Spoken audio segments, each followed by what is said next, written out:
Yuri was just another ordinary young guy, a real nobody, until he was suddenly parachuted into Sika Academy, a prestigious school where only geniuses and prodigies develop extraordinary abilities. But his life gets completely turned upside down when he finds himself forced to live with the three hottest and smartest girls in the school.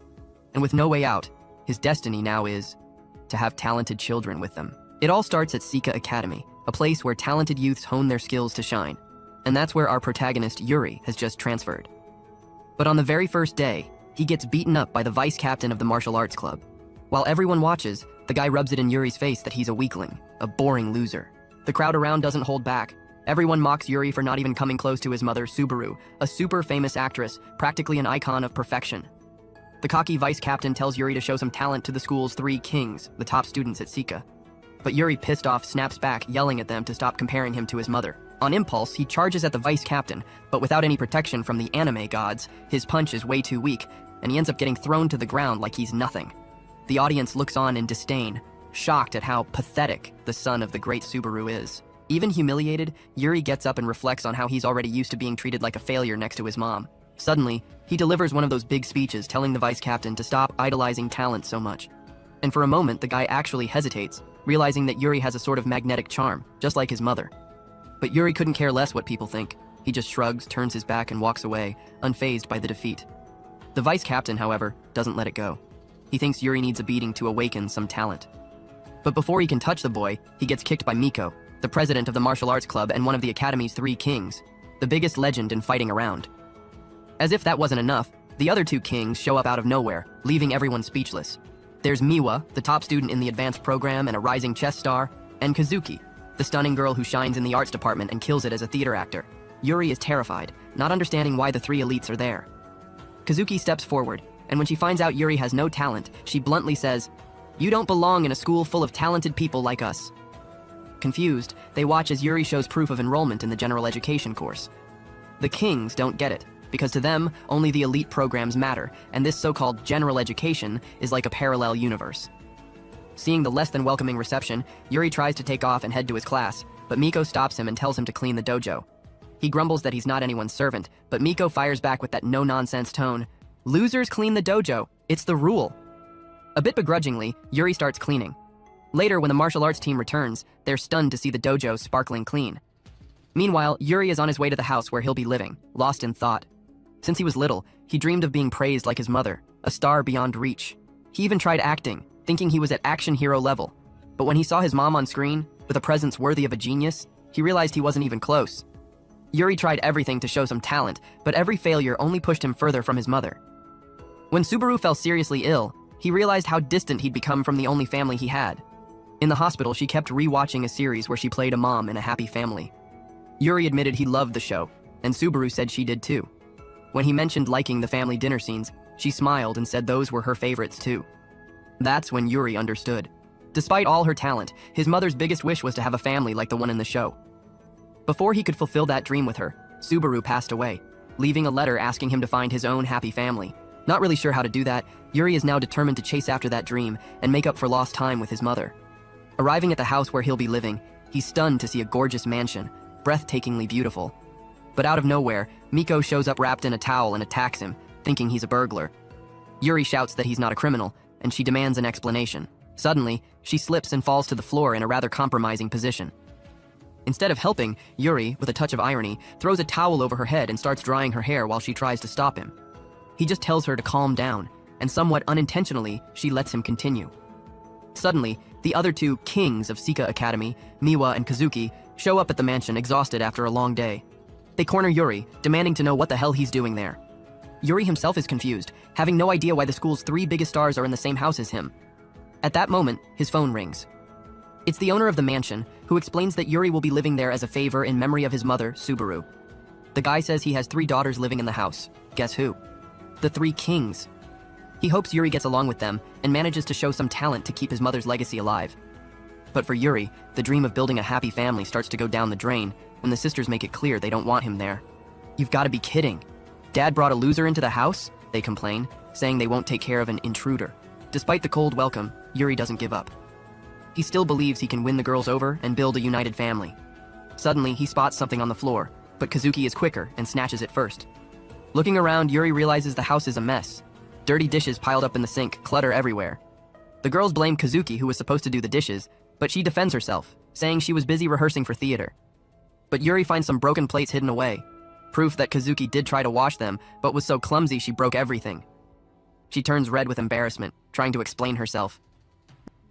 Miwa shows up with a pile of dirty laundry, and the sisters reveal that she was the one who was supposed to take care of the laundry, but as usual, she blew it off. Annoyed, Miwa tells Yuri to do it instead, and he calmly agrees without complaining. He even points out that Miko was supposed to clean the house, and she failed miserably too. Tired of the jabs, Miko snaps, saying he has no right to talk, being a total nobody at school. While the three lay into him, Yuri doesn't waste time. He starts cleaning everything. To their surprise, by the time they're done mocking him, the house is spotless. Miko remembers he was the one who left the dojo sparkling clean at school. And with a charming smile, Yuri winks at them, leaving the girls flustered. They quickly huddle together, admitting that even if he's useless, at least he's kinda cute. The next morning, Yuri's in a good mood, happy to have a day off. But suddenly, the house starts shaking. He finds out Miko's in the dojo, training like there's no tomorrow. In the living room, he finds Miwa already at the chessboard, battling an AI and fuming in frustration. In the kitchen, Kazuki is preparing some green juice that looks like it belongs in a mad scientist's lab. Curious, Yuri asks what's going on, and Kazuki explains that this is their morning routine. It's like brushing your teeth, you know? Each of us does what we need to shine. She tells him they're heading out and asks Yuri to look after the house. Wanting to bring the sisters together, he suggests they have breakfast together, but Kazuki shuts it down, saying she needs to rush to rehearsal. Yuri tries to convince Miwa, but finds her munching on snacks while playing chess. When he tries to step in, he feels an intense energy coming from her.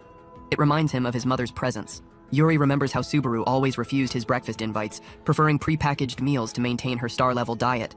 Suddenly, Miko appears straight from training, drooling over Yuri's delicious food. But when he offers, she refuses, saying his food isn't nutritious enough.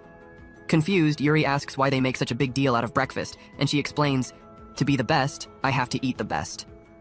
He begins to understand that, unlike him, who's just an ordinary person, prodigies like his mother and the sisters are so obsessed with improvement, they even control what they eat. Miwa, for example, devours sweets to feed her brain while playing. Suddenly, the three sisters rush out to start their day. Yuri stops them, saying they forgot something. They panic, digging through their bags, thinking they lost something. But Yuri, with a warm smile, gives them a sweet goodbye, saying that's what was missing. The girls are stunned. No one's ever said goodbye to them so affectionately. Though they call it silly, they walk off with blushing cheeks trying to hide their smiles. Shortly after, the girl's father calls Yuri to check in on how he's doing. He asks a favor, that Yuri be a support for his daughters because even though they're geniuses, they're going to face tough times, and helping them might open their hearts to him. The girl's father lets Yuri know that Kazuki has a tough audition coming up. Miko is competing in a martial arts tournament, and Miwa has commitments with Shogi, which opens the door for him to help out. But Yuri doesn't get how someone like him, a guy with no talent or usefulness, could ever be of help to geniuses like them. However, when he imagines the girls failing at what they do best, he can't help but remember the pain he felt when he failed and became his mother's disappointment. So he decides to try helping however he can, starting by getting closer to them through meals. Later, after training, Miko gets home and finds Yuri cooking, and screams, forgetting they live together. When she sees him tasting his own food, she blurts out how attractive he looks. Yuri offers her a bite. Though tempted, she regains control and refuses, saying she won't be won over by food. She goes to take a beauty bath. When she returns, she's surprised to find Yuri cooking with even more dedication, surrounded by cookbooks. That's when Miwa walks into the kitchen, and Yuri announces he's going to prepare the best meals for them. But the girls ignore him. This makes Miko remember how she and her sisters always rejected the maid's food. She believed she had to control everything she ate to keep her body in shape. But in the middle of chewing some dry chicken breast, Miko gets curious and peeks at Yuri's dish. She starts drooling just looking at the sophisticated plate he made, and Yuri appears right behind her. He enthusiastically explains that the food contains all the right nutrients to keep her body flawless. After some insistence, Miko agrees to try it. Yuri collapses with exhaustion and says he prepared everything based on nutritionists' advice, just for her. That makes Miko blush. When she tastes the food, she praises the flavor, and Yuri imagines he's taming a stray cat with a saucer of milk. Meanwhile, Miwa watches in secret, drooling. When she decides to show herself, Yuri also approaches her, saying he prepared dishes with the perfect acids to supercharge her brain. Miwa agrees to try it, and Miko realizes Yuri thought through every detail of Miwa's needs too. As they eat, the sisters comment on how long it's been since they last ate together, and Yuri smiles hearing that. Suddenly, Kazuki shows up and is surprised to see her sisters gathered. Just like before, Yuri starts explaining the health and talent benefits of the food, saying it'll make her skin perfect for theater. But to his surprise, Kazuki coldly refuses. Miko tries to defend him, but Kazuki says that having family dinners just isn't her thing. Yuri feels like a cat rejected a meal. He's crushed, and Miko feels sorry, knowing how hard he tried. So, she takes the plate from his hands and eats it herself. But Yuri accidentally blurts out that Kazuki's dish has a lot of carbs and could make her gain weight, which pisses Miko off. She was just trying to help. Yuri quickly softens the situation, saying he can help her manage her diet. Miko turns bright red. 3 days later, Yuri starts classes. Still thinking about how to get closer to Kazuki and fulfill their father's wish of helping them, he decides the best way is to face her head-on. He approaches her in the middle of a swarm of fangirls. The girls recognize him as the talentless loser, and Kazuki joins the teasing, asking him not to get close to her because his mediocrity dims her shine. Suddenly, Yuri begs her to accept his special little gift, something only he can give her that will make her really happy, clearly referring to food. The girls have no idea what he means, thinking he's flirting with her. Kazuki, dying of embarrassment, says he's making the girls misunderstand everything and that he'll pay for it when they get home. That only worsens her situation, making the fans even more suspicious, believing Kazuki is in some kind of relationship with Yuri. He seizes the moment and runs off. He then looks for Miko to ask for help with Kazuki. But when he calls her, she can only think about how he makes her flustered. Her friends confront Yuri for getting too close, but Miko appears with such an intimidating aura that everyone backs off. Yuri then runs to his last hope, Miwa. Meanwhile, Miwa is in class playing shogi on her phone.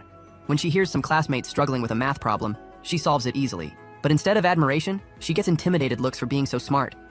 When Yuri arrives, he realizes that, unlike her sisters and just like at home, Miwa is super quiet at school. Yuri tries to start a conversation with Miwa and invites her to have lunch with him, but she refuses and walks off without looking back.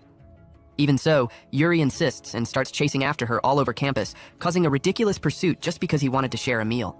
In the end, both of them collapse from exhaustion, and Yuri realizes that Miwa is just as bad at sports as he is. He comments on how quiet she is in class, and Miwa confesses that being one of the 3 main sisters, she finds it hard to connect and talk about girl stuff.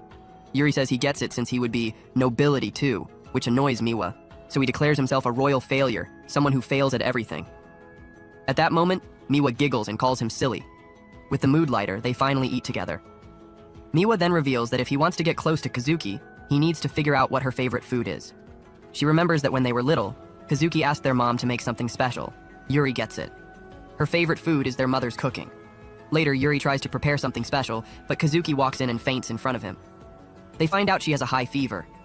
The sisters try to help, but she kicks everyone out of her room. Yuri doesn't give up and plans to send meals to her, but Kazuki rejects all of them, saying they're terrible. Frustrated, he barges into her room with his dish. When she tries to throw him out, she's so weak she collapses onto him. Yuri warns her that if she keeps this up, she'll miss rehearsals and offers to be her acting partner until she gets better. He brags about being the son of the great actress Subaru and acting since he was a kid, which makes Kazuki wonder if she's in front of a natural talent. But the moment he starts reciting lines, he sounds like a dying cow and gets kicked out. Still, he doesn't give up and comes back day after day trying to be her scene partner, always getting kicked out. This annoys Kazuki, who is always flawless, as she watches someone so clumsy and flawed. One night, she comes downstairs and finds Yuri watching all her performances on TV and rehearsing lines to improve. That touches Kazuki, and even though Yuri is still a bad actor, she recognizes his effort.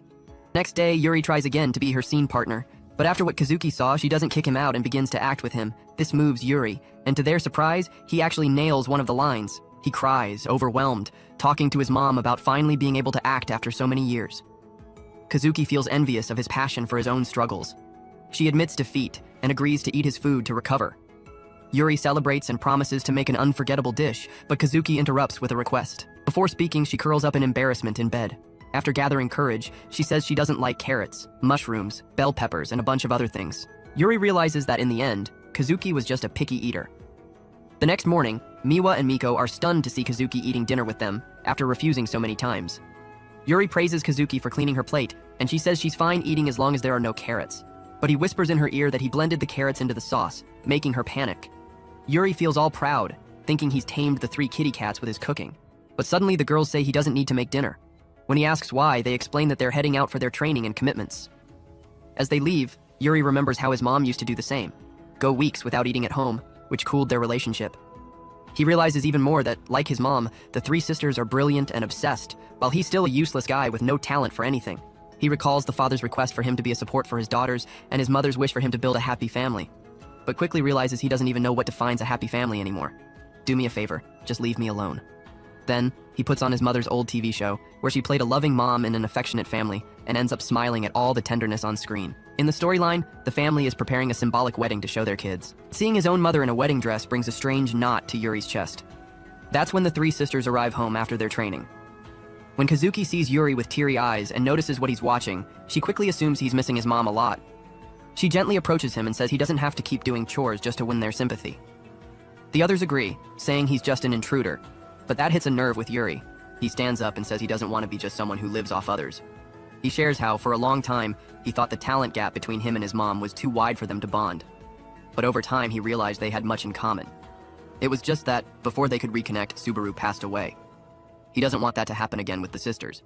He declares that he wants to build a happy family with them. Everyone is stunned. Miko says that's insane and asks what the plan is to make it work. On TV, the scene shows Subaru's wedding with her fictional husband, and suddenly, the girls understand everything. Yuri could have a happy family by marrying them. They start imagining themselves in wedding dresses, but quickly get irritated and shout that he'll never be their husband. Later, while taking a bath, Miko wonders how Yuri manages to stay so focused even while living with three pretty girls. Suddenly, Yuri screams, and Miko goes to check on him. She finds him crying over something silly and scolds him for ruining her relaxing moment. He responds by saying she should cover up more, so she doesn't catch a cold.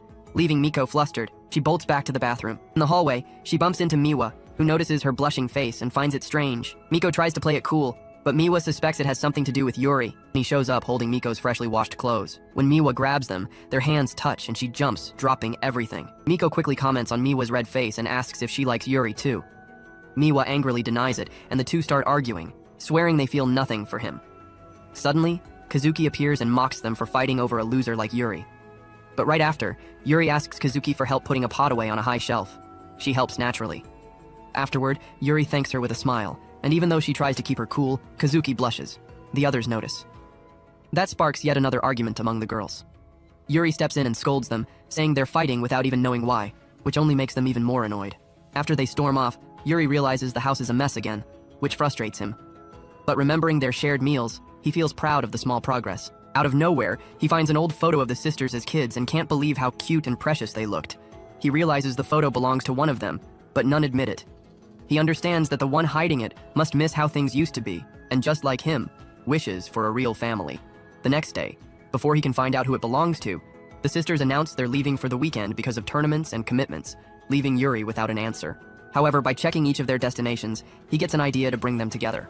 At night, he prepares warm milk for them, and reveals that he reserved hotel rooms for their events. Miwa complains, saying she hates hotel food, and Yuri teases her, saying she'll miss his cooking.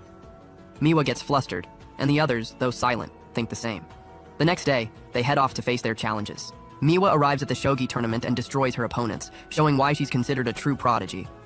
Later, on the way to the hotel, Miwa passes by a cherry blossom festival and remembers the day she went there with her sisters. When she arrives at the hotel, to her surprise, Kazuki is there too. While checking in, they ask each other what they're doing in the same place. Suddenly, Miko shows up too, wondering why they're in her hotel. That's when they realize that, without knowing it, they all ended up in the same city for their events. That's when Yuri appears, clearly frustrated that they didn't even know where each other had gone. He then reveals that they'll all be staying in the same room. The girls ask why, and he explains it's a great chance for them to spend their free time as real sisters sharing a room. Afterward, he proudly calls himself the festival guide and suggests they all visit the Cherry Blossom Festival just like they used to. But instead of getting excited, the girls yell at him for coming up with a crazy idea right before their big competitions. Yuri tries to convince them by saying there's a temple at the festival that brings good luck. Miko mocks him, saying real champions don't need that. But then Yuri shows them that legends like Messi, LeBron, Emin, and even Johnny Sins have visited that shrine for luck, which changes their reaction. Next, he shows pictures of the festival's local foods, and the girls admit they look way better than the hotel food. Kazuki is the first to agree to go, but demands that everyone wear stylish outfits if they want to walk with her. So Yuri takes them to a kimono rental shop. The shop owner is shocked to see the famous Madonna sisters in her store. Without wasting time, she dresses each of them in the finest kimonos available, transforming them into true Japanese beauties. But Yuri notices that Miko has been left out, not wanting to participate. He tries to convince her to pick one of the many beautiful kimonos, but she refuses. That's when the shop owner suggests a blue kimono that would match her sporty vibe. However, this reminds Miko of how, in the past, she wanted to wear more delicate clothes, but was always forced to appear more masculine. At that moment, Yuri picks a pink kimono, very feminine, just for her. Even though the shop owner and the sisters think that style doesn't suit Miko, Yuri insists she'll look stunning in it, leaving Miko speechless.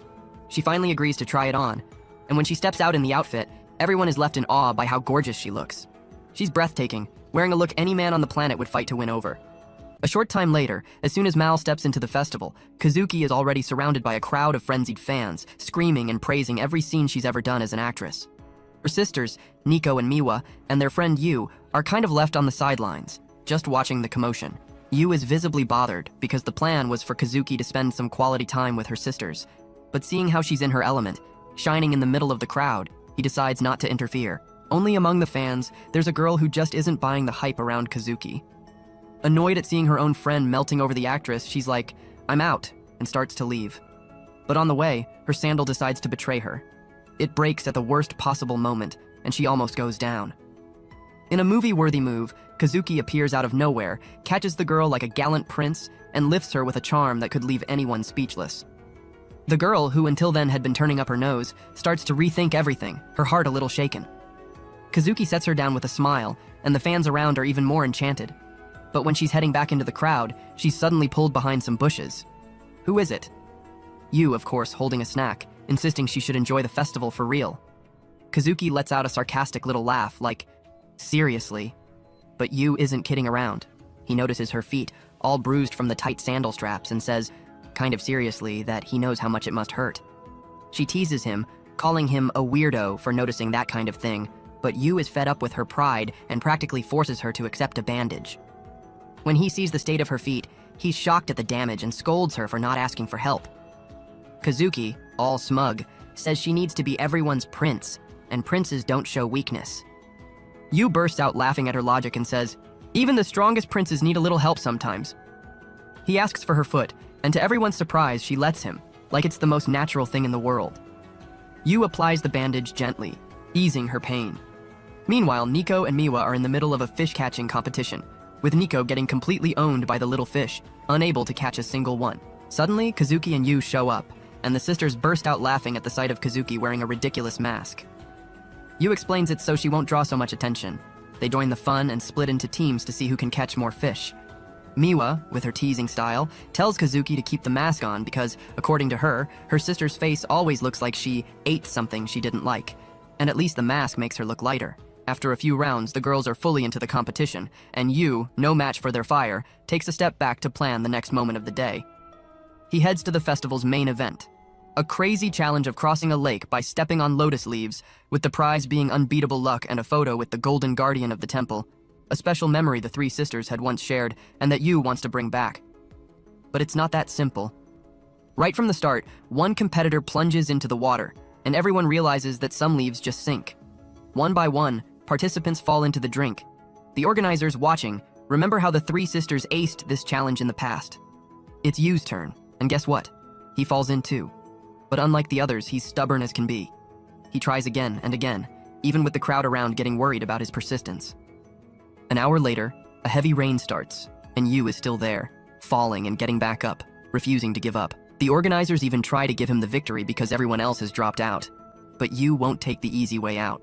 He closes his eyes and imagines how the sisters won before, combining their strengths. With a mix of faith, grit, and a little push from the anime gods, he tries one last time and miraculously crosses the lake to the end. The crowd cheers and the organizers congratulate him, inviting him to take the photo. But Yu asks for a moment and runs to get the sisters. Only when he gets there, the festival is empty. It closed early because of the rain. He blames himself, thinking he was selfish, focusing on the competition and forgetting the sisters didn't even want to be there that much. But suddenly, the three of them appear, umbrellas open, shielding him from the rain. He's stunned they didn't leave, and they, with mischievous smiles, say they're not so cold-hearted as to abandon their friend. Kazuki nudges Yu, reminding him that he's the boss of the festival outing and needs to keep killing it. That gives him a boost of energy. Seeing Yu drenched and slumped on the ground, the three sisters, in one spontaneous gesture, offer him their umbrellas. They blush furiously, realizing they all want the same thing, to walk close to him, holding his hand. To decide who gets Yu's company, they resort to good old rock, paper, scissors, but deep down, each is rooting to lose. Nico loses, and as she walks beside him, feels her heart racing so fast it might burst. Back at the hotel, the sisters relax together in an outdoor bath. After what happened earlier, Nico starts wondering why she got so nervous around Yu. Without even realizing, she starts fiddling with her magic cannons, imagining what size would catch his attention the most. Miwa and Kazuki crack up, teasing that her charms will never beat their superpowers. When they get out of the bath, they run into Yu, still all dirty and looking kind of lost. They ask what happened, and he sheepishly admits he forgot to book a room for himself, too focused on making their day special. He waves goodbye, saying he'll make do with his friends on the street, but Kazuki doesn't let him take even one step. In the blink of an eye, Yu is staying with them. The sisters put their foot down. They won't let him be alone, especially since they already share the house normally.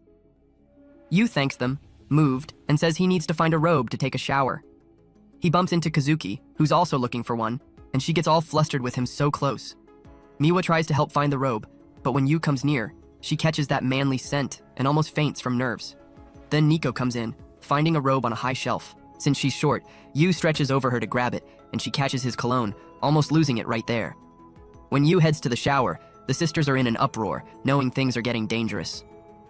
That night, none of them can sleep, aware that it's because Yu is in the same room, but they convince themselves it's just the excitement from the festival competitions. Meanwhile, Yu is perfectly fine, happy with how the day went. He remembers how hard it was to make the sisters smile for the photo at the start, but when he got even wetter by accident, they burst out laughing, and he got the perfect shot. He feels proud for recreating the old photo, but when he looks for it, he sees it's gone, with a note saying the true owner took it back. Curiously, he's not upset. On the contrary, he feels that one of the sisters is genuinely grateful for the trip, and that makes him fall asleep with a smile on his face. Suddenly, the sisters wake up, annoyed at how easily Yu fell asleep. They start chatting about the day, how Yu chose the perfect floral kimono for Nico, just like the one she loved before becoming the tomboy of the group. Nico, a bit embarrassed, admits he nailed it. Kazuki also confesses that Yu managed to make her drop the star mode and truly enjoy herself. Miwa laughs, but is quickly reminded she's still the same, obsessed with the game stalls, even though she's terrible, always needing Kazuki to win the prizes for her.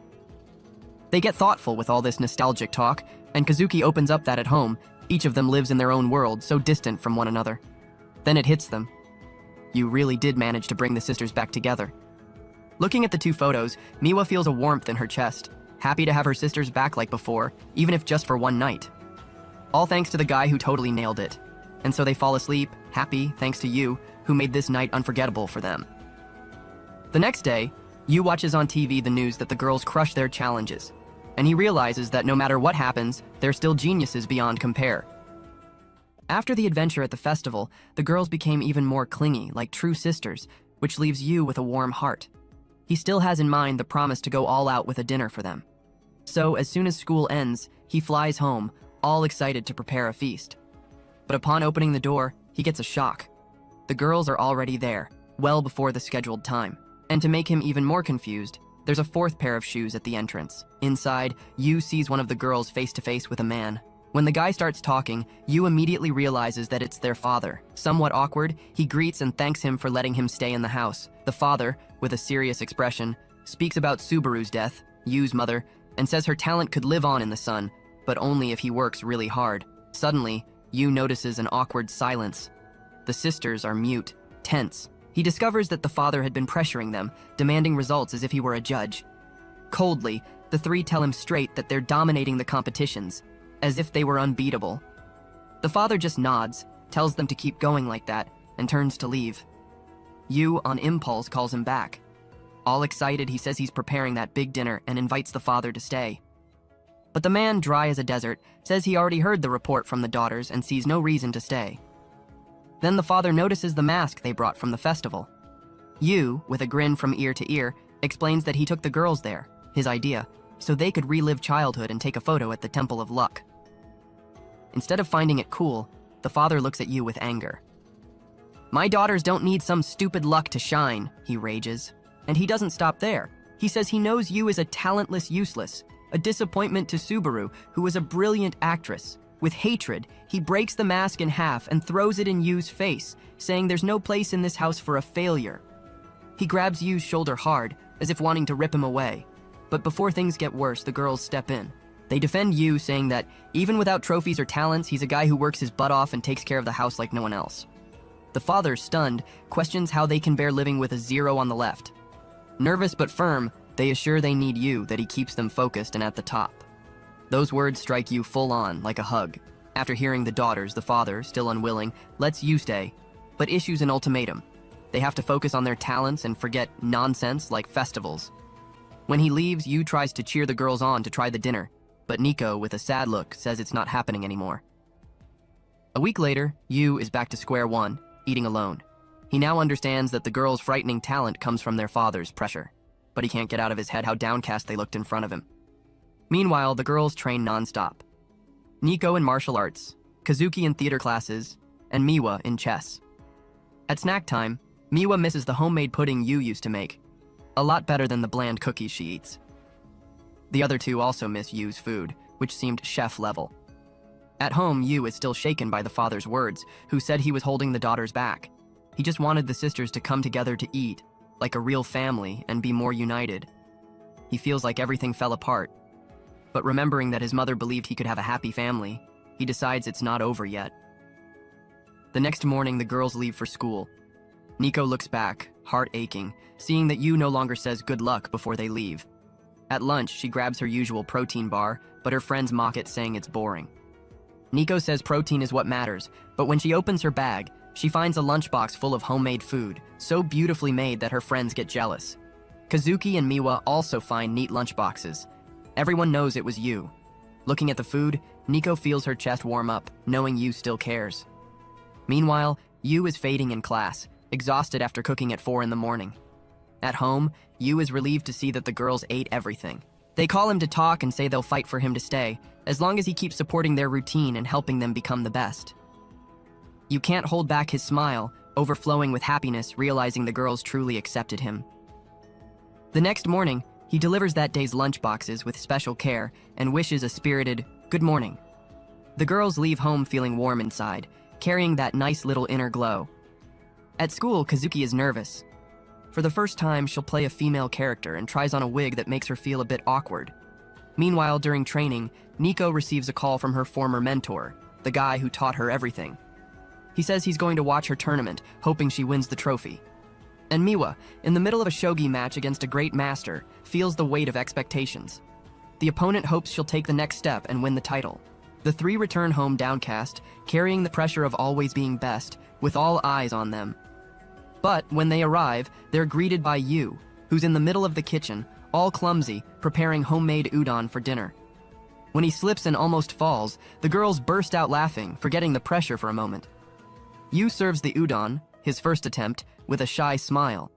They taste it, and to general surprise, find the flavor ordinary, nothing special. But contrary to what their father always preached, they realize that something just okay can be incredibly tasty. It's as if Yu's effort made everything special. After dinner, Yu is washing the dishes when Kazuki appears, offering help. He looks at her like, seriously? And she explains a bit shyly that she wants to work on her more feminine side. Yu, smiling, says washing dishes has no gender. He takes the opportunity to ask about her audition. Kazuki confesses she's anxious, but that, upon entering the house and seeing Yu, all worry vanished. She feels everything's going to be okay. Suddenly, she notices cuts on his fingers and is surprised, thinking Yu is a skilled cook. He laughs and says no, it's just effort, nothing special talent. At that moment, Yu lets a dish slip. Kazuki, who's broken many plates in the past, tenses up, but he reassures her. Relax, I replaced everything with reinforced plastic plates. While passing the dishes, Yu, exhausted, trips again and, to make it worse, starts a nosebleed. Kazuki worries, but while trying to help him slips and they end up kissing by accident, a more intimate kiss than expected. Yu is on cloud 9 for a second, but soon panics and apologizes, swearing it was an accident. To his surprise, Kazuki reacts with disconcerting calm, saying, "It was just an accident," and goes to her room. Yu is impressed by her maturity, thinking that as an actress she must be used to kissing scenes, but unbeknownst to him, that's not exactly the case. The next day, Nico asks Kazuki to turn on the TV. When a scene of a couple kissing appears, Kazuki immediately turns it off and leaves, visibly upset. Later, she finds Miwa savoring a pudding Yu made. Miwa offers a piece, joking that the flavor is like a kiss of true love. Just hearing the word kiss irritates Kazuki. She goes to her room and turns red with embarrassment, clearly stirred by what happened. Suddenly, Yu appears at the door, and she yells for him to knock before entering. He apologizes and suggests they talk about the kiss. Thinking Kazuki doesn't even want to think about kissing a useless like him, he proposes they pretend nothing happened, that the kiss meant nothing. He leaves. thinking that's what she wants. But Kazuki becomes furious, hurt that he thinks the kiss meant nothing. At the audition, Kazuki tries to focus on the female role, as her father always demanded, saying a great actress must be versatile. But even with the wig, she still sounds like a Prince Charming. Watching the other actresses, she notices one using a sweet voice and teary eyes and tries to imitate. When it's time for a kissing scene, however, the image of the kiss with you flashes in her head, and she backs out at the moment. The director stops rehearsal and warns that her personal life cannot interfere with performance, which sparks an idea in Kazuki. Back at home, she finds Yu and asks him to prepare meals that provide energy to improve her performance. Yu, happily surprised, accepts immediately, relieved thinking things are back to normal. But, out of nowhere, Kazuki drops a bombshell. She demands that he go out with her on Sunday, in a tone that leaves Yu jaw-droppingly surprised. Yu kept wondering in his head if that kiss had triggered this whole turn of events. Little did he know that hidden away, Nico and Miwa were listening to everything, wide-eyed. How come their older sister, Kazuki, wanted to set up a date with Yu, the woman who, in their eyes, had no special talent at all? The two got worried about poor Gizzy, but decided to lock themselves in their rooms, pretending they knew nothing. Meanwhile, far from curious ears, Yu pulled Kazuki aside and asked, in a tone of genuine concern, what was going on. She came clean. She was a bundle of nerves over an important audition where she had to play a heroine. To bring the role to life truthfully, Kazuki wanted to feel in her own skin what it was like to be a real protagonist. Yu, impressed with her passion, supported the idea enthusiastically, thinking her dedication was amazing. Kazuki, however, gave him a serious look and asked for absolute secrecy. No one can know, and don't go getting the wrong idea, okay? But Yu was already convinced that, for her to shine, she needed to experience a real date. With a sparkle in his eyes, he encouraged her. I've prepared something special for you. It's going to be unforgettable. Kazuki blushed, trying to hide her racing heartbeat. The next morning, Nico, driven by curiosity, cornered Yu. So, what are you doing on Sunday? She asked suspiciously. Yu dodged, saying he had nothing special planned. Nico was stunned, irritated by the blatant lie, picturing Yu and Kazuki laughing behind her back. Meanwhile, Miwa, who had also heard about the special date plan, let her imagination run wild, picturing some pretty crazy scenes. Dinner was tense, and Yu noticed something was off. When Kazuki, using that almost magical connection between them, spoke to Yu about the date, Nico and Miwa grew even angrier, and Yu began to worry, wondering if it might be that time of the month for the sisters. On Sunday, Yu waited for Kazuki full of excitement, unaware that Nico and Miwa were spying on him, dressed in disguises they'd picked themselves. The idea was to look weird, but in the end, they looked adorable. When Kazuki appeared, all eyes turned to her, dazzling in her most feminine version yet. Yu was left jaw-dropped at her beauty, while the sisters, fuming, watched Kazuki steal the show. Excited, she pulled Yu along to start the date, channeling a movie heroine with a charm that made Yu feel like the luckiest man alive. They went to the aquarium, with Nico and Miwa tailing them, still shocked by Kazuki's look. At the entrance, out of habit, Kazuki began leading Yu up the stairs, but he stopped her, laughing. Hey, you're the princess today, not the prince! They switched places, and Kazuki struggled to keep from laughing. During the show, she tried so hard to act cute that Yu, with a gentle smile, told her, Relax, really throw yourself into it. That's how you'll feel the role. Suddenly, the dolphin splashed water, and Kazuki instinctively shielded Yu from getting wet, as if she were the one in charge of the relationship. The surrounding crowd applauded, charmed, but Nico and Miwa just fumed, seeing Kazuki dominate Yu. The date went on, with Kazuki struggling to loosen up and embody the heroine. Nico and Miwa, relieved, thought the date was a flop. But then Yu had to go to the bathroom, leaving Kazuki alone and nervous, afraid of disappointing him. That's when a slick-looking guy appeared, drooling over her stunning looks and offering a shady talent contract, promising roles with famous stars. Kazuki tried to refuse, but the guy wouldn't give up.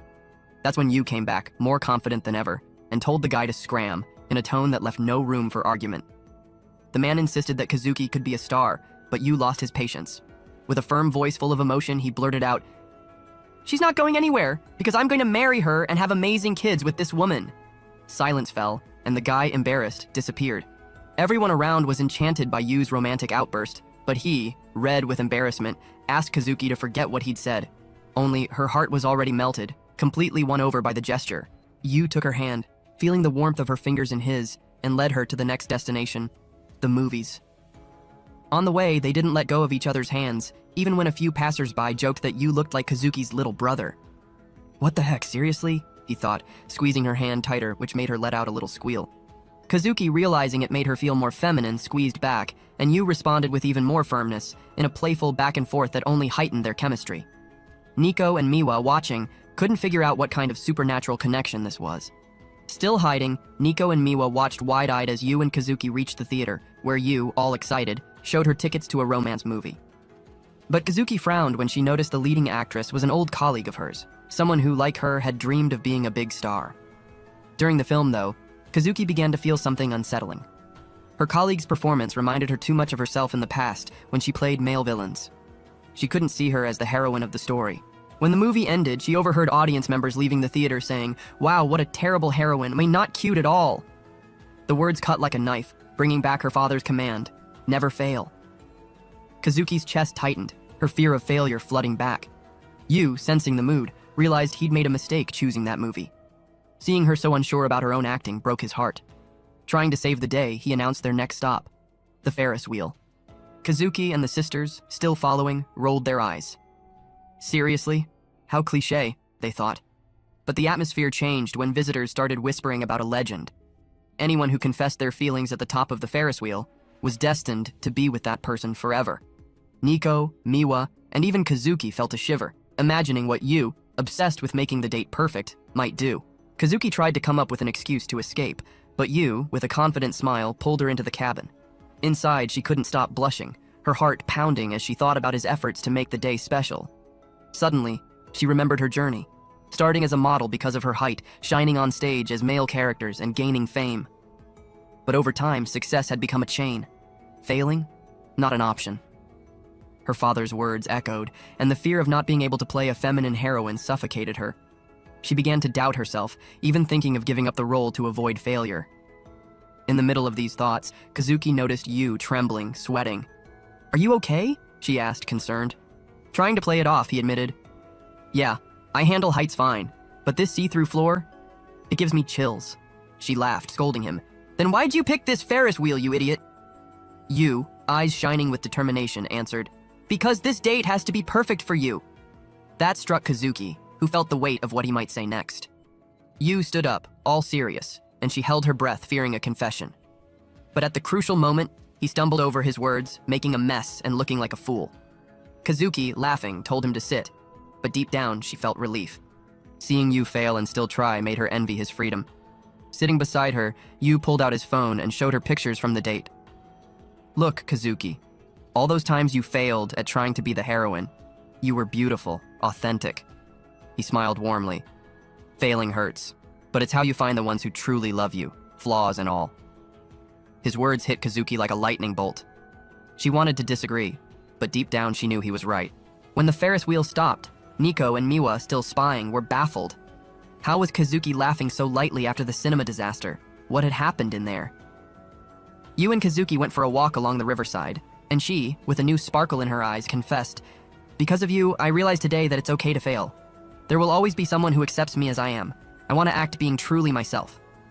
Yu, with a cheeky smile, replied, "If you ever freeze up, just remember our date." Kazuki blushed, lost for words. Nico and Miwa, seeing their chemistry, started to panic. Nico especially feared this closeness would continue at home. Suddenly, Kazuki locked eyes with Yu, her heart overflowing with gratitude for how he had changed her perspective. On impulse, she pulled him closer, and everyone, Yu, Nico, and Miwa, froze, thinking a kiss was coming, but she simply leaned to his ear and whispered softly and intimately, "That kiss we shared, it was my first. And I'll never forget it was your lips that touched mine." Yu turned beet red, unsure where to look. Nico and Miwa, not understanding what had happened, were left even more confused.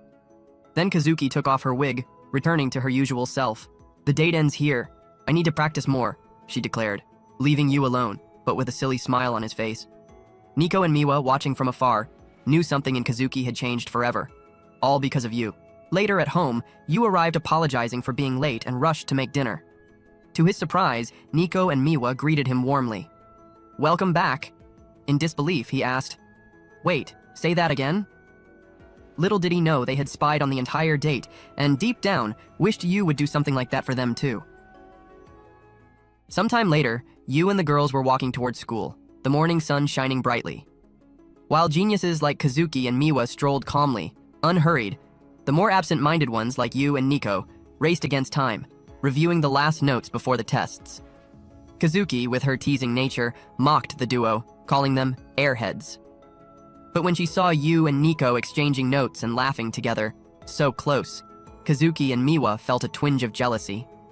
Deep down, they wished they could be a little less perfect and enjoy that carefree vibe. Suddenly, a guy came running, bumping into you, while a woman shouted desperately, "Thief! He stole my purse!" You, heart racing, decided to play the hero and took off after the guy, but he seemed like a snail running. Nico, on the other hand, didn't waste time. She jumped in front of the thief, ready to show who was boss. To her surprise, the guy also knew how to fight, mastering some martial arts techniques which turned the chase into a real challenge. You, worried, feared that Nico might get hurt, but Kazuki, with a confident smile, whispered, "Relax, you. Nico is like Bruce Lee in a skirt." And sure enough, with a series of precise blows, Nico took the thief down and recovered the purse, drawing applause and shouts of admiration from the crowd around them. While the woman thanked her, surrounded by a few guys impressed with the scene, Nico felt a slight pang of jealousy, but tried to hide it. You, however, noticed a small cut on her hand. Even with Nico insisting it was nothing, he, with that caring way only he had, pulled a bandage from his pocket and tended to her so gently that Nico blushed, her heart beating faster. But before the moment could last, the thief got up and tried to escape again. This time, though, he ran right into a group of boys from another school. Their leader, a tall guy with undeniable charm named Tatsumi, knocked the thief out with a single blow, quick as lightning. The crowd, stunned, recognized Tatsumi as a national martial arts champion, a true prodigy. Kazuki and Miwa, with surprised looks, whispered that he was an old friend. When Nico met Tatsumi's gaze, she called him by his first name, with an intimacy that left you intrigued. Tatsumi, with a confident smile, told Nico he had come to get her. Later, Tatsumi and his team showed up at Nico's dojo to train for a week. Nico's team was puzzled to see you there, so present. The vice captain explained that Nico and Tatsumi had known each other since their first dojo, but you, suspicious, felt Tatsumi was bad news. Unlike the ordinary faces on Nico's team, Tatsumi drew the eyes of every girl, which left the group with a mix of envy and insecurity. That's when Nico, blood boiling, challenged Tatsumi to a friendly match, like the old days. Tatsumi hesitated, not wanting to hurt a girl, but Nico insisted, determined to show her strength. You and the team cheered her on, but Tatsumi, with impressive skill, defeated Nico effortlessly, leaving everyone stunned. Nico, still catching her breath, was about to ask for a rematch when Yu interrupted, irritated. He confronted Tatsumi, saying he should have gone easy. Tatsumi, confused, looked at Yu as if to say, "Who is this guy?" After calming down, Nico asked Yu to treat Tatsumi with respect, revealing that he was her hero. She explained that in their first dojo, when jealous boys cornered her for being better than them, Tatsumi had shown up, defeated them all, and protected her. Since then, Nico had admired him deeply. At that moment, Tatsumi approached, praising Nico's skills, but surprised everyone by saying he wanted to take her to his team. He revealed that his school, once only for boys, was now co-ed, and that he had already spoken to Nico's father. According to him, if Nico wanted to grow as a fighter, she needed to leave her weak team behind and join him. The statement caught everyone off guard, and Nico's team felt hurt. Tatsumi bluntly pointed out that none of them were at Nico's level, which limited her growth. Silence filled the group. Nico tried to defend her friends, but they, with heavy hearts, admitted they had always relied on her. With tears in their eyes, they said that, as much as it hurt, maybe it was better for her to go with Tatsumi. After school, Nico walked with Yu, still processing everything. He, curious, asked what she thought of Tatsumi's proposal. Nico confessed that his school was every fighter's dream. It had nutritionists, dorms built for athletes, and high-level training. Yu was impressed, but noticed a tone of hesitation in her voice. For the first time, Nico admitted that, unlike her old self, she was torn. She didn't want to leave her sisters, nor Yu, behind. In a moment of vulnerability, she held Yu's hand and, blushing, said she wanted them to stay together. Before Yu could reply, Nico's team suddenly appeared, shouting that they also wanted her to stay before running off, embarrassed. Yu, smiling, told Nico that even her friends wanted her to stay, but she, though happy, was upset at not hearing Yu's answer to her confession. That night, during dinner, Nico chewed absent-mindedly when Kazuki, out of nowhere, offered her expensive shampoo, something she never shared. Miwa, in turn, pushed a piece of her food toward Nico, a rare gesture. Both, in awkward ways, showed that, deep down, they wanted Nico to know how important she was to them. Nico was confused by Kazuki and Miwa's suddenly affectionate behavior. During dinner, Yu, with a knowing look, explained, After the whole school found out that Tatsumi wants to take you, they're spoiling you so you won't leave. Nico felt a warmth in her heart realizing her sisters wanted her to stay so much. But when she thought about Yu, one doubt nagged her. What did he think about her leaving? He still hadn't said anything clearly, and that left her restless. The next day at the dojo, while training was in full swing, Nico took a deep breath and walked over to Tatsumi. Firmly, she declared, "I'm not going to your school." Her team erupted in joy, cheers echoing through the gym. Tatsumi, however, was furious, eyes blazing. "What are you doing, Nico? You're going to stay with these losers instead of shining with me?" Nico calmly replied that she believed she could be amazing following her own path. Tatsumi, red with anger, taunted her. "What happened to you? Turned into a soft loser?" The words cut Nico like a knife, but before she could respond, something unexpected happened. From behind a locker, Yu appeared, with a face that wouldn't take disrespect. "Stop talking to her like that," he said, stepping toward Tatsumi with a courage no one expected. "I'll prove that Nico is with someone better than you, and that's why she's staying." With an energy that caught everyone by surprise, Yu challenged Tatsumi to a duel. Whoever won would be considered the strongest, and would decide if Nico stayed at their school. "I want to be with Nico, and I'll do whatever it takes to win," declared Yu, making Nico's heart race and her face flush. The team, moved, quickly realized the truth. Yu so scrawny against the giant Tatsumi? It seemed crazy, but the dojo's vice captain dropped a bomb. "You guys know Yu as Subaru's son, right?" The name of the legendary actress who did her own action scenes without stunt doubles made Tatsumi hesitate for a second, though he still seemed confident of victory. Yu, without backing down, looked Nico in the eyes and said, "I'm the one who's going to be with you." Those words shook Nico so much she felt the ground tremble. Later, at home, Yu trained with Nico, who placed all her hopes in him. After all, her future depended on that duel. "First, learn to move properly," Nico ordered.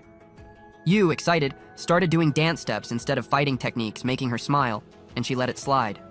Then she warned, "Tatsumi's strong point is his kicks. You need to get close to him." On impulse, Yu rushed in too fast, and Nico, by reflex, landed a punch that knocked him to the ground. During a break, with Yu aching all over, he looked at her and said seriously, "I'm way behind Tatsumi, but I won't give up. What matters is that you stay with me." Nico blushed, her heart pounding, but Yu, without realizing, ruined the moment by saying, "And with your sisters too, of course." He continued more lightly, "You know, I like seeing you leave the house every morning. I want you to tell me everything, Nico." In a burst, he pinned her against the wall, asking intensely, "Say what you feel." Nico, unable to hold back her emotions, confessed, "I also like when you walk with me in the morning. I want to stay because of my sisters and because of you." Yu smiled, happy, but before the moment could last, Kazuki and Miwa appeared, caught eavesdropping behind the door. "We're going to help you train you," they shouted, promising to guarantee his victory. Meanwhile, elsewhere in the city, Tatsumi opened a challenge letter sent by Yu. Inside, a bold condition. Tatsumi couldn't use his dominant limbs in the duel. Since he had already accepted the challenge, he was now bound by this rule, which made him even more irritated, but also intrigued by Yu's audacity. After one of those training sessions that leave the body sore, Yu and Nico arrived at the dojo's cafeteria and were left speechless. There were Kazuki and Miwa wearing colorful aprons, looking ready for a cooking show. "We'll do our best to help you," the two said, full of excitement. Yu felt a warmth in his heart with their affection, but when he and Nico saw the result of their effort in the kitchen, it was a shock. The dish was so strange it looked like it was about to come to life at any moment, and maybe even getting close to it could be dangerous. Kazuki and Miwa, realizing the plan had failed, deflated, looking like they had lost the game. Yu, feeling sorry, decided to cheer them up. "What if I teach you how to really cook?" he suggested with a friendly smile. The two acted coy, saying they didn't need help, but Yu pulled Nico aside and whispered, "Say you're dying to taste their food." Nico, laughing, played along, and the two finally gave in, excited by the idea. Yu started with the basics, teaching how to cook vegetables without turning them into crispy charcoal. Kazuki, with an enviable memory, picked up the recipes instantly, and Yu didn't hold back on the compliments, leaving her cheeks blushing. Then he moved on to Miwa, who was trying to peel potatoes without hurting her fingers. In a distracted moment, she let out a "sir" to Yu and turned so red she almost hid her face in the apron. Even with the slip-ups, Yu admired their willingness to learn, even if they were disasters in the kitchen, and realized that even the talented make an effort in things they're not good at. After some attempts, laughter, and a big mess, Kazuki and Miwa finally got it right. The result? A beautiful and delicious-smelling dish, mouth-watering enough to make anyone drool. Nico, upon seeing the food, widened her eyes. You made my favorite dish? It was nothing like that alien-looking mush they had served before. She tried a bite and couldn't hold back. Wow, this is amazing, really.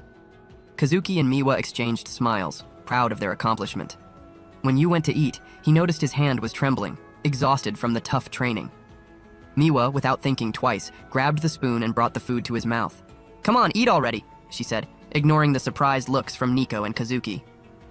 Yu, a little embarrassed, tasted it and praised the flavor, which made Miwa shine with happiness. Kazuki, not wanting to be left out, also fed Yu with a sly little smile. When he praised her dish too, both of them felt such great joy, it was like they had won the lottery. Serving with love was just too good. Nico, on the other hand, just watched, with a mix of jealousy and annoyance in her eyes. The next day, training continued, and Kazuki and Miwa wouldn't stop pampering Yu, bringing him snacks and water as if he were a king. Nico, already fed up, suggested ending the session, but Yu, with that stubborn sparkle in his eyes, wanted to continue. That lit a spark in Nico, who, even while grumbling, went back to training with him, pouring all her energy onto the mat. At school, Tatsumi, Nico's rival, was lost in thought, trying to understand how she, such a focused fighter, now seemed hesitant, hiding behind others. When crossing paths with her, he couldn't hold his tongue. You're weak, Nico, leaning on others just to avoid making decisions. And he threw down a challenge. After I destroy you, you'll come to my dojo. Without waiting for an answer, he turned his back and left. Later, during training, Nico noticed Yu was punching harder. She praised him, but the conversation with Tatsumi came back like a punch to the gut. With tears in her eyes, she confessed, I'm sorry, Yu, for dragging you into this mess. It's all because of me, because I don't know what I want. She admitted that Tatsumi and her father always demanded she be the best fighter, but deep down she also dreamed of being delicate, feminine. I don't know who I really am, she admitted, her voice trembling. Yu calmly replied, I was the one who challenged Tatsumi, Nico, and you're more feminine than you think. He told her how he had seen her admiring flowers before, which made her blush in embarrassment. You're strong and beautiful, Nico. There's nothing strange about that, he said, lifting her up from the floor. Nico, embarrassed, gave him a light punch and muttered, Only you say those things to me. Nico, still confused, asked Yu for help. Because of my indecision, I need you. Yu had an idea. Let's face Tatsumi together. Nico imagined a 2 against 1, but Yu already had a plan. On the day of the fight, Kazuki and Miwa, nervous, could barely focus on their own commitments, only thinking about the showdown between Yu and Nico against Tatsumi. At the dojo, everyone was shocked when Yu proposed something unusual, fighting Tatsumi twice, first himself, then Nico. If either of us wins, she doesn't have to go to your dojo, he explained. The crowd, including Nico, looked at Yu as if he were the villain of the story, but he whispered to her, I don't care what they think, I just want to protect you. Nico blushed, but saw that Yu was trembling with fear. Without thinking, she held his hands, gave him a light slap, and shouted, Go there and crush him, show the result of a week of training. But minutes later, Yu was on the ground, defeated. No one was surprised. After all, he had only trained for 1 week. It was Nico's turn to face Tatsumi. She felt the weight of the moment, but when Yu shouted that he would be waiting for her at home, something cleared in her mind. She advanced, knowing Tatsumi liked to kick, and stayed very close, attacking non-stop. But Tatsumi, who knew all her moves from years of fights, blocked everything with ease. Suddenly, he landed a punch in her stomach, making her fall and needing a moment to breathe. Tatsumi, confident, said that Nico should give up and go with him to become strong.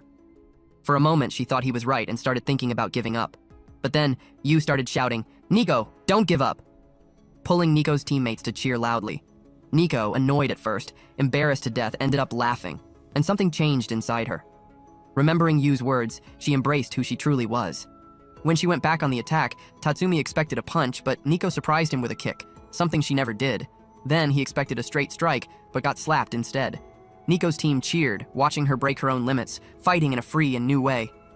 Yu noticed something even more special. Nico was smiling. Her attacks earned 2 points, leaving her 1 step away from victory. Tatsumi, irritated, said she was no longer the same. Nico, with a jump, replied, This is the real me, you idiot! Kazuki and Miwa, who arrived just in time, saw Nico land a huge jumping kick on Tatsumi, smiling, and win the fight. The dojo erupted in applause. Meanwhile, Tatsumi's team couldn't believe the best fighter in the district had been defeated. Nico, radiant, looked at Yu, and with tears in her eyes, she grabbed the towel he offered and, embarrassed, cried on his shoulder, happy for the victory. Just this once, let me cry, you fool, she asked between laughter and tears, while her heart warmed, realizing she wouldn't need to leave her sisters and you anymore. Before Tatsumi left, Nico, with a heavy heart, apologized for the result of the duel. She confessed that she understood he only wanted the best for her. Tatsumi, despite the sadness in his eyes, gave a faint smile and kept his promise not to insist that she accompany him. Nico also apologized for Yu's performance in the fight against him, calling him a weakling. But Tatsumi, with a tone of respect, showed a purple bruise on his leg and revealed that Yu had focused all his strikes there, which left him vulnerable to her final attack. That's why I couldn't dodge, admitted Tatsumi. Nico apologized again, embarrassed, but Tatsumi interrupted her, saying that Yu only fought so fiercely because he truly cared about her. On impulse, with his cheeks blushing, Tatsumi let slip that the real reason he wanted Nico at his school was because he liked her, not as a friend, but in a romantic way. Nico, a little lost at first, took it as a joke, like friendly banter. But when Tatsumi emphasized, with his heart in his hand, that his feelings were serious, Nico turned red like a little chili pepper, almost exploding with embarrassment. "Since when do you feel that way?" asked Nico, almost voiceless. He answered, simple and direct. "Since the first day you walked into the dojo and we met. I always wanted to be close to you." He paused, with a melancholic smile. "But now I know the person you want by your side is here, at your school." He was clearly referring to the conqueror, Yu. Those words lit a spark in Nico. Suddenly, she realized Tatsumi was right. As they said goodbye, wishing each other good luck, Yu's face flashed into Nico's mind like lightning. No matter how much she tried to deny it, her heart beat stronger, screaming that what she felt for Yu went beyond friendship.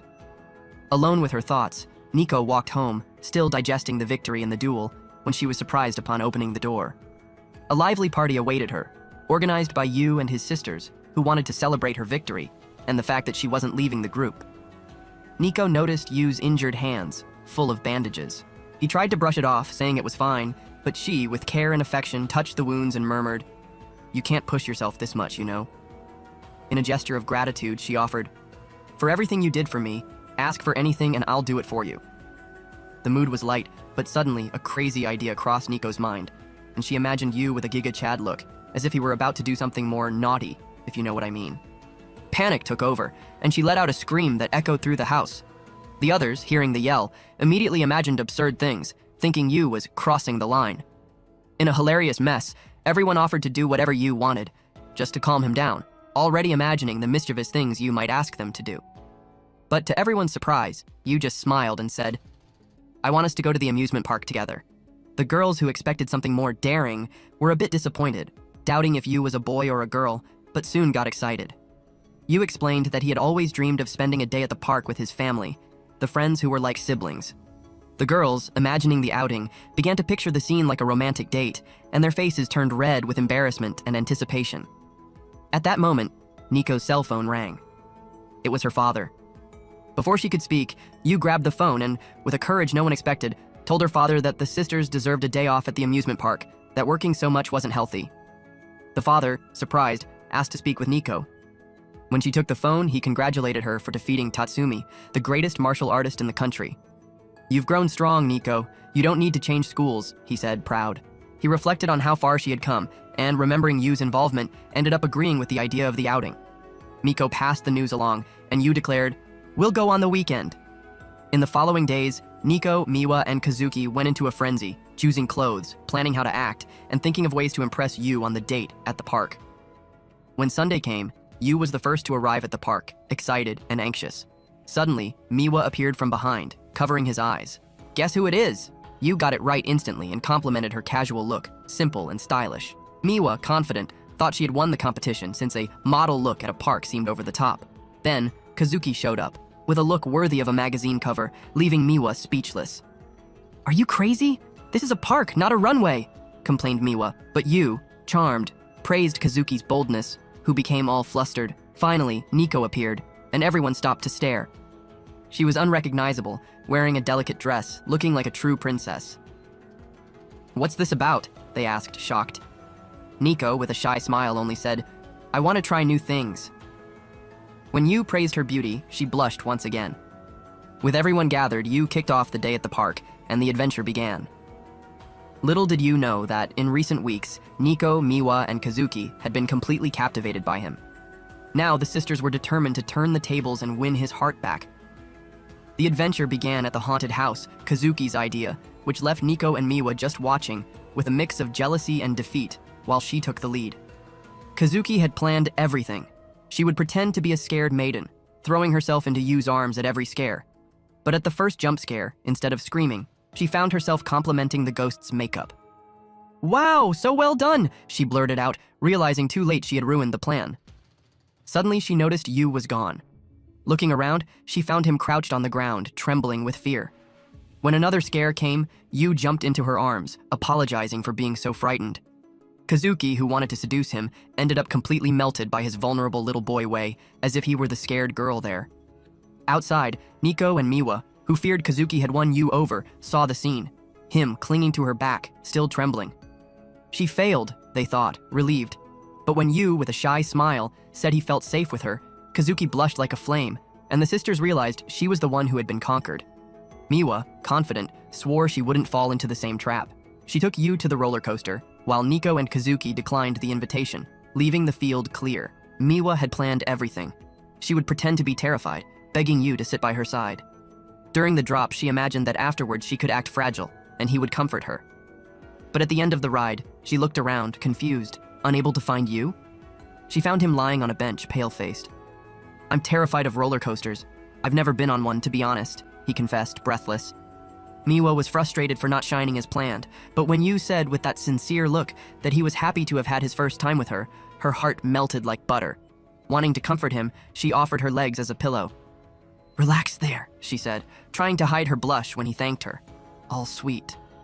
Miwa also failed, and like Kazuki, was conquered by Yu. Now it was Nico's turn. She chose the teacup ride, thinking she could spin the wheel so fast that she would end up falling into Yu's lap, and he would hug her. But at the crucial moment, Yu spun the wheel so hard that he ended up leaning over her. The cup spun faster and faster, and they got so close that Yu's lips almost touched hers. Nico felt her heart race, almost exploding with emotion, but before anything could happen, Yu lost his balance and almost flew out of the cup, being caught by Nico. "Wow, how embarrassing," he exclaimed, laughing, while Nico, red up to her ears, helped him up, defeated by the moment. After all the failed attempts, the sisters decided to take Yu to eat something, still believing they could turn the game around. But to their surprise, Yu, without even realizing it, kept charming each of them with his simple and caring way. He praised the food, told funny stories, and made sure to include everyone in the conversation, leaving them completely smitten until the park closed. The three were frustrated. How come Yu hadn't blushed even once? But then they saw a family taking a picture together, and Nico noticed the sparkle in Yu's eyes as he watched. That's when she understood. For Yu, that day was about being with his family, nothing more. Determined to eternalize the moment, Nico gathered everyone for a group photo. Yu thanked them with such a genuine smile that the sisters felt compelled to speak. "Yu, because of you, we had more fun than ever, and even grew in life," said Nico, sincerely. Miwa and Kazuki agreed, thanking him from the bottom of their hearts for everything he did for them. And, for the first time, Yu blushed, with his heart warm, not knowing where to hide his face. The sisters exchanged glances, realizing that, in the end, Yu was easy to charm. They just needed to be themselves. On the way home, on the train, everyone fell asleep, exhausted but happy. Miwa, waking up for a moment, looked at Nico, Kazuki, and Yu, sleeping together like a real family, and smiled. But reality hit when she saw a notification on her cell phone. A shogi battle was approaching. Deep down, she wished she could stay in that moment forever, away from life's pressures.